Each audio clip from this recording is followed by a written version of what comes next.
G'day folks, Rod Moore here from Moore Art School and Learn to Paint TV. Welcome to another exciting episode of Learn to Paint TV. This week we've got something a little bit different for you. We're going to be concentrating on doing reflections in a river and really taking a photo and how do we exaggerate what we want to be as our focal point, which is in this case the reflections and the embankment on the river. So this is the painting here that we're going to do. It's a great little subject. It's Mary River in Kenilworth. And as you can see, we've got these lovely strong reflections in the water. Got this bright sunlight hitting this embankment here. There's lovely trees and this sort of abstracty feel on the sandy embankment. It's a fun little project. It's one that pretty much anyone can have a go at. So let's get busy painting. I'll see you there. Okay, so let's have a look at the project that we're going to do today. And this is a good little subject that'll teach us a lot about landscape painting and in particular reflections in a painting, and that's what we're going to focus on as the centerpiece of this painting. You know, as you know, with the Moore method of painting, we like to simplify things down. So step one of the Moore method is we're going to take my little small brush here. We're going to use ultramarine blue and alizarin crimson. We're just going to rough in a drawing to get us underway. So I'll swish my brush in some water. We'll take out those two colors there, get it a nice runny ink-like consistency.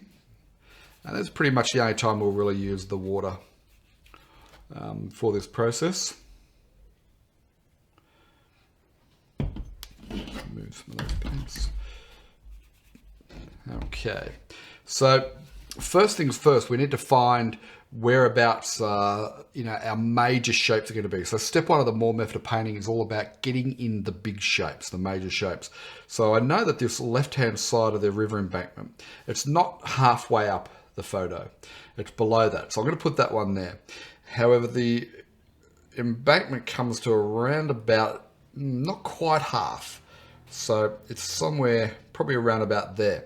So this is a good way to approach finding your big shapes, is just to put in some key indicators and use those to then work out where your big shapes are going to exist within the painting. Okay, so it's going to run about there. So this is the far embankment across the way of the river, and that's the top of it. Okay, it's going to just taper away to about there, and then we've got this other sort of smaller embankment. So the water sort of runs around the corner there a little bit, and then we'll run that far embankment to there. See a little hint of the river there, but not much. And then this embankment sort of snakes its way through there. And then that gives us this river area in here. Now there's some rocks, little rocky out section around about there. Okay, so that gives us pretty good indication of where we're going to put everything. The next logical thing is then to get the top row of the trees in. So don't try and draw or paint trees at this stage. Just get the shape, the outer shape. So that's our main tree, and then we've got a secondary tree, not quite as big, but they're sort of our two dominant trees in this painting here. And then there's another one that's sort of there, and then we've got a couple of distant ones that run off there.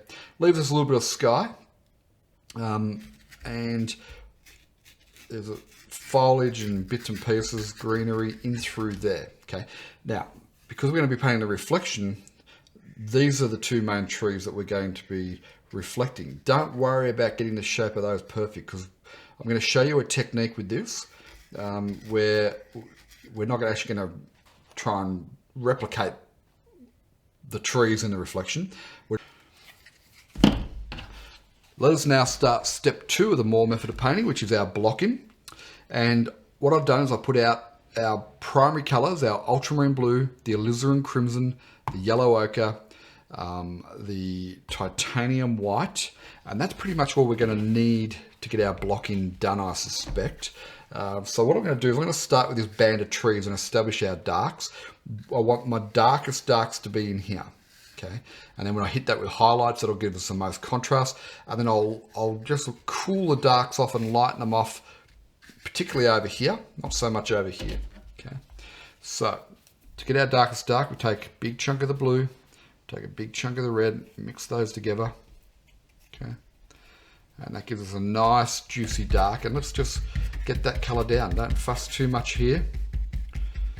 There's lots of darks in the shadows of this subject. So you want to get that down as quickly as you can. I'm just taking a pinhead of the water, not much. Okay. And if it's a little bit blocky when you block in, that's perfectly fine because we can refine the shapes as we go. Okay.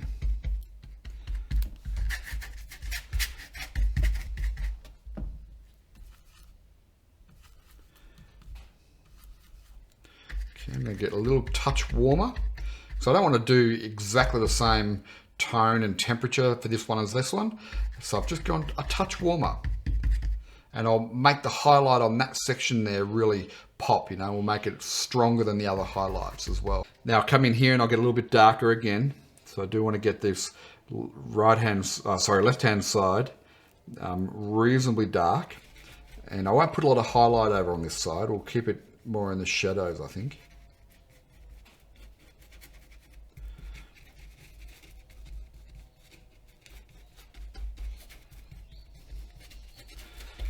Okay, so I'll just pop that up a little bit higher there just to create some interesting shapes along that top there.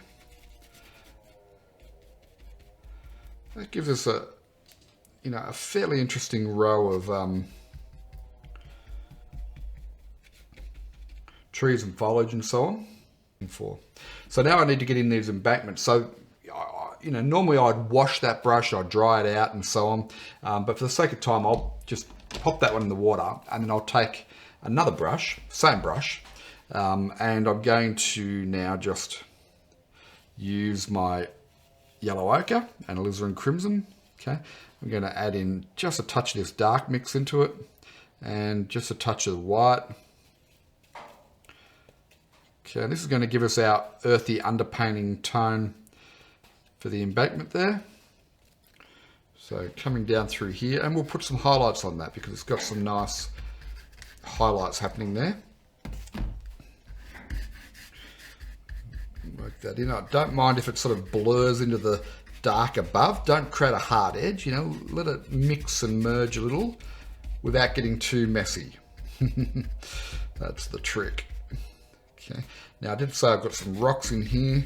I'll just pop in a dark sort of tone there. Earthy dark tone and a little touch of water. We'll get some more of that yellow and red. Now this time I won't put any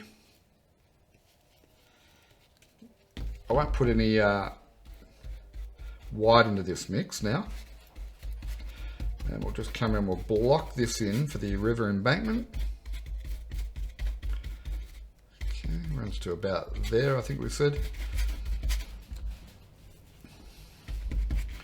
Notice just big brush marks, don't fuss about getting it all neat.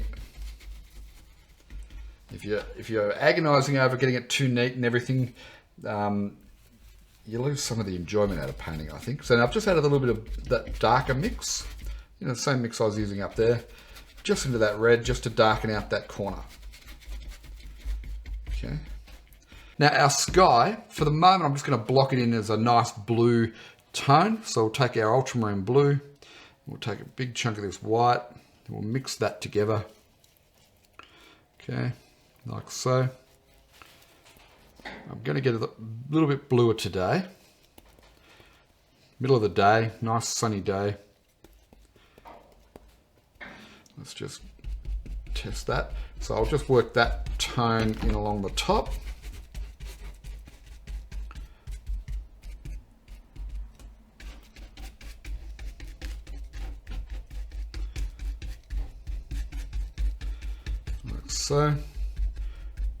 So you always want to think about your sky as being a gradient. When you're starting out as a beginner, the gradient runs from top to the horizon. Okay, so we get darker to lighter. When you're getting more advanced and more experienced, it runs, the gradient still runs top to the horizon, but it also runs light source to away from light source. So you have two different gradients that you need to think about. As you advance, that's something you want to focus on. Okay, now I'm going to add more white into this mix. Just lighten it off enough.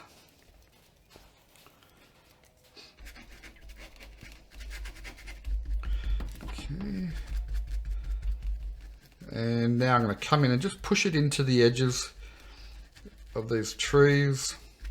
Make sure I don't get hard edges up in the area above, because your acrylics will dry quick and you run the risk of getting a big hard edge there. Good, good.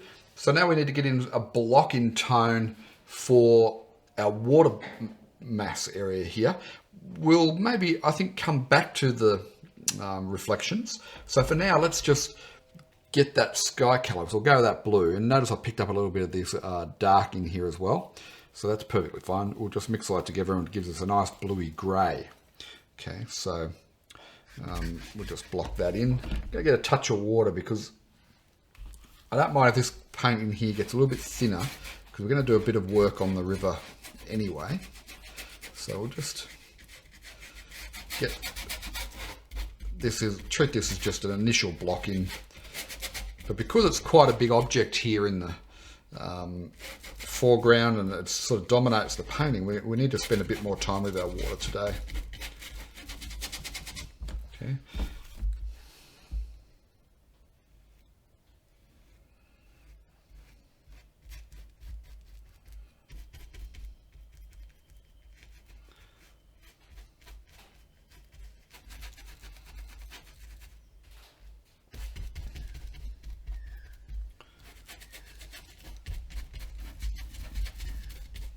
I think that sort of brings us to the end of step 2 here, which is our blocking. I think we've got a nice balanced sort of composition. We've got this beautiful dark through here. We've got our focus on those two there, and they'll be dragged down into the water. Got these nice earthy tones in the embankments. We're going to have to do some work on getting the river just right, but we're going to put in more reflections than what are in the actual painting. So we'll reflect in some of these river banks, the big trees and so on. A little bit of detail here and there, and I think this will make a nice little painting. So that brings us pretty much to the end of step 2 of the Moore method of painting. As you'll know, we now need to let this dry off, let it go bone dry, and then we can come back and paint the second half once that's dried off. So let's take a break, and I'll see you right after the break for part 2. Okay, welcome back now. This is step 3 we're about to start of the Moore method painting, which is our details, highlights, finishing touches. And this has had a chance to dry off and it's looking pretty good overall. So a few things we need to start focusing in on just to bring this together as a good painting, which we'll do now. So I've just squeezed out fresh paint, ultramarine blue, alizarin crimson, yellow ochre, and our cadmium yellow light, and some titanium white.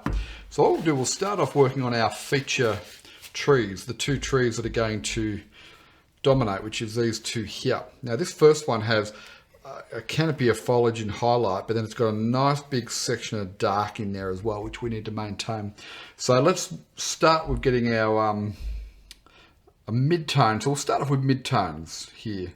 We'll get our blue and our yellow ochre. It'll give us a nice sort of earthy, eucalypty sort of tone there. Just a little pinhead of the red is always good in a grey, in a green. Okay, like so.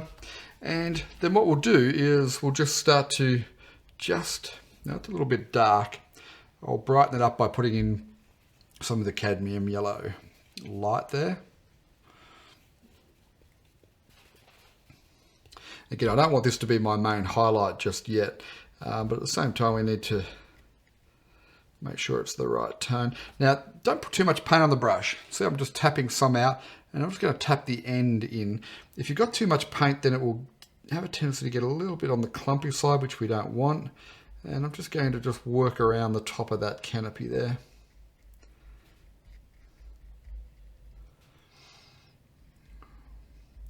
Just working off the photo reference, there's plenty of parts here that are catching the light. In that middle part there. Notice I'm not blocking it in completely. I'm leaving some of that dark in here to shine through, because if you look at a canopy of trees, there is darks and lights in there. Okay, there's a couple of little extra bits that are poking through it around about there. Okay, and I'll just put that little bit there just to stop it having a umbrella effect there. So that's not bad. And then we'll put some more highlights on that. I'll just go slightly darker, just pulling back into that original dark mix there. And we'll just work on the ones at the back.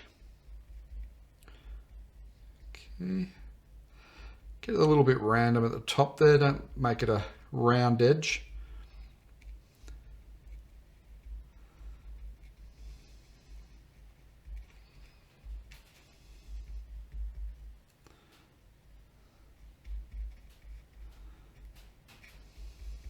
So I sort of got the light coming in from, you know, across that way is the way I'm seeing it, although it was the middle of the day and I don't really recall it. When I remember the actual occasion I was there, but I don't remember taking the photo. So I can't quite remember, but it looks like from the photo that the light's coming across this way. Okay, and then I'll just run the brush up and down for some of these bushes that are here. And we'll do some more work on those a bit later as well. Like so.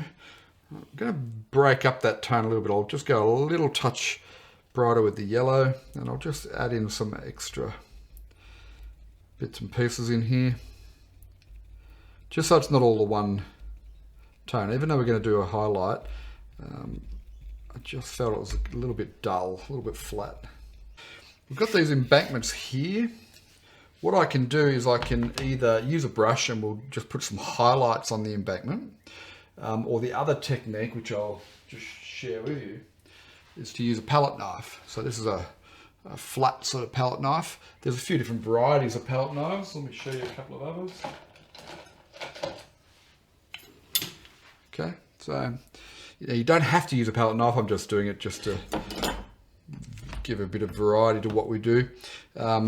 So you can use a brush if you want, but the important thing is we've already got this base color. We don't want to lose that color completely. So I'm going to mix the yellow and the red with a fair healthy, because I've already got yellow and red in these mixes here, right?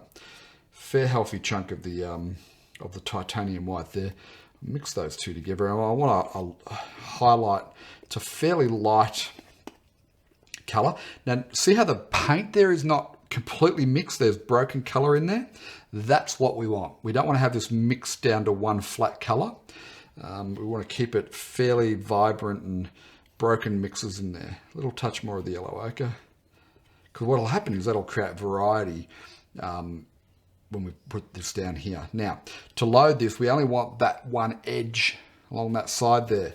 So what we do is we just scrape it through, and that puts all the paint there like so. Be careful you don't have too much paint, so I'll just actually pull that off. I'll get a bit of paper towel.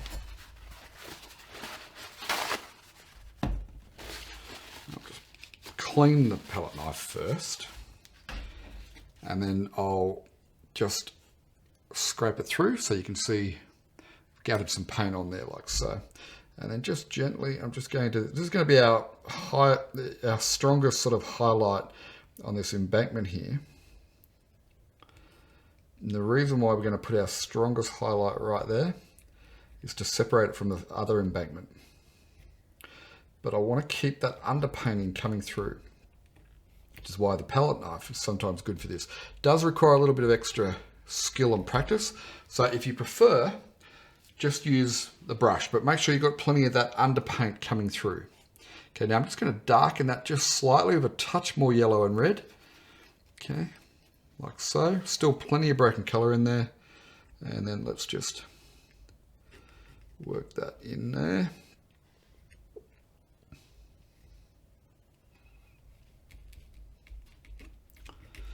Okay, it's starting to look good.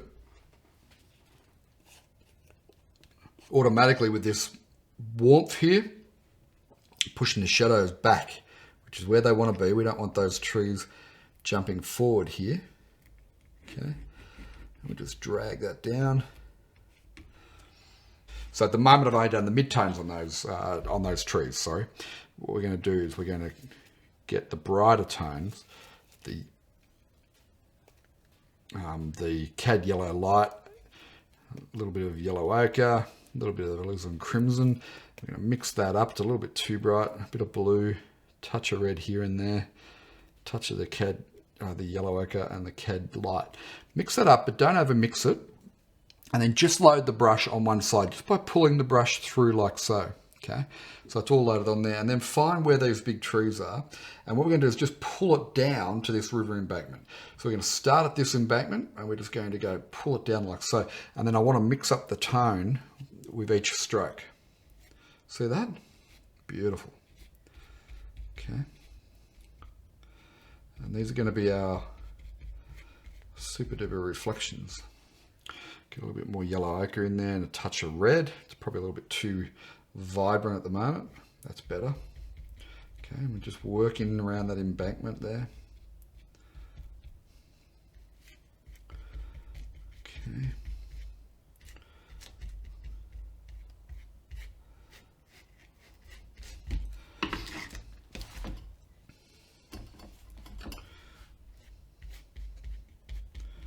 And we can probably just bring that all the way down. I've got little bits of blue flecks here and there that are still showing through. Okay, which is fine. And then we've got some of these distant ones, which I'll just lighten it off, a little bit of blue and white. Same way as we got the mid-tone anyway. And we won't run those down as far. We'll just give a little bit of a touch of, so you can see I'm exaggerating these reflections a fair bit more than what they were in the photo. Why am I doing that? Because we're not slaves to the photo. We're here to create a nice, enjoyable painting, and sometimes we need to make some adjustments in order to be able to achieve that. I know I've got that in the way, I do apologise. Okay, beautiful, beautiful. Now we'll hit this with some warm tone. Again, I'll use our palette knife just for the fun of it, just something different. We'll take that white. We've already got this sort of grey, earthy tone mix. We get a bit more yellow ochre in there. Okay, a bit more than that even. So, you know, this is like a sandy embankment full of rocks and pebbles, and we are going to just indicate it very broadly. So we're going to go in here, we're going to go, okay, I'm using really juicy thick paint there, as you can probably tell. Now again, you can utilize the brush for this if you're not comfortable with the palette knife, but I recommend, look, have a go with the palette knife. If you make a big mess here, which chances are good I might even do, let it dry, or just scrape it off and have another go, right? So now I'm going to bring in a little bit extra highlight onto these two main trees. So we go more cadmium yellow, okay, into that mix there. So that's going to warm it up. Now, not too much paint for this, right? Whenever we do highlights, we want to just keep the paint fairly sparse, because I don't want to lose that mid-tone value that I put on. Otherwise, what would be the point of putting it on? Do you know what I mean?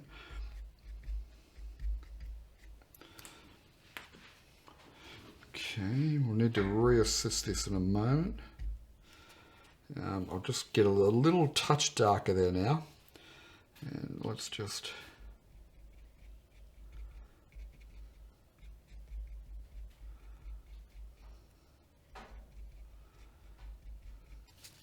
take our blue and white. I've got this little mix here with a clean palette brush.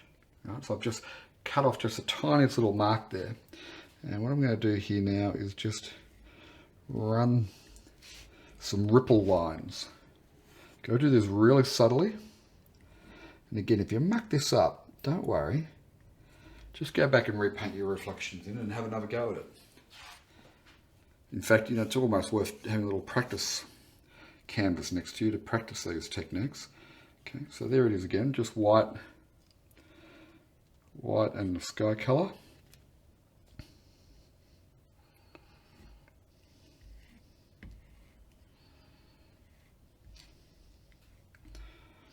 A little bit around those rocky areas there, because after all this is, you know, moving water.